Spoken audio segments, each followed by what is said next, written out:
துபாயிலிருந்து மீண்டும் விமான சேவை இன்று முதல் இயங்க உள்ளதால் எமிரேட்ஸ் ஏர்லைன்ஸ் ஆனது புதிய அறிவிப்பை பயணிகளுக்கு வெளியிட்டுள்ளது.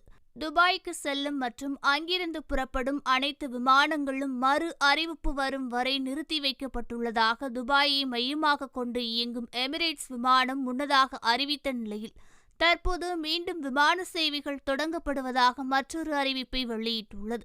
இதனால் பயணிகள் மற்றும் பணியாளர்களின் பாதுகாப்புக்கு அதிக முன்னுரிமை அளிக்கப்படுவதால் இந்த முடிவு எடுக்கப்பட்டுள்ளதாக விமான நிறுவனம் கூறியுள்ளது.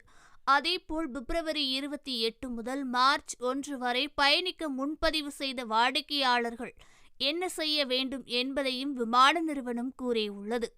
விமான சேவையால் பாதிக்கப்பட்டவர்கள் ஏப்ரல் 30 அல்லது அதற்கு முன் பயணத்திற்கு நீங்கள் விரும்பிய இடத்திற்கு மற்றொரு விமானத்தில் மீண்டும் முன்பதிவு செய்யலாம்.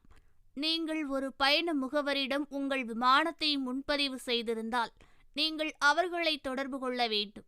நீங்கள் விமான நிறுவனத்திடம் நேரடியாக முன்பதிவு செய்திருந்தால் இந்த வெப்சைட்டில் தொடர்பு கொள்ளலாம் என கூறியுள்ளது. மேலும் நீங்கள் விமான நிறுவனத்திடம் நேரடியாக முன்பதிவு செய்திருந்தால் இந்த வெப்சைட்டில் பணத்தை திரும்ப பெறுவதற்கான படிவத்தை நீங்கள் நிரப்புவதன் மூலம் உங்கள் டிக்கெட் கட்டணத்தை திரும்ப பெற முடியும்.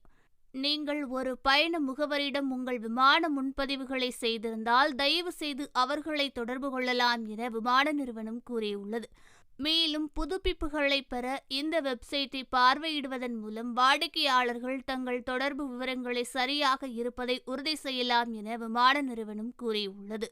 அத்துடன் துபாய் முழுவதும் உள்ள அனைத்து சிட்டி செக்-இன் சென்டர்களும் மறு அறிவிப்பு வரும் வரை தற்காலிகமாக மூடப்பட்டுள்ளதாகவும் விமான நிறுவனம் கூறியுள்ளது.